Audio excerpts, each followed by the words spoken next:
இன்றிலிருந்து நாளை வரை யோகினி ஏகாதசி நன்னாள்.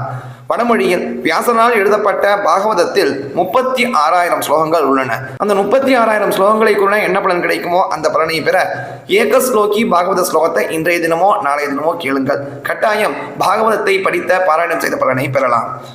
ஆதௌ தேவகி தேவ கர்ப்ப ஜனனம் கோபி கிருஹே வர்தனம் மாயா பூதன ஜீவிதாபஹரணம் கோவர்தனோத்தாரணம் கம்சச்சேதன கௌரவாதிஹரணம் குந்தி சுதாபாலனம் சைதத் பாகவதம் புராண கதிதம் ஸ்ரீகிருஷ்ண லீலாமிருதம்.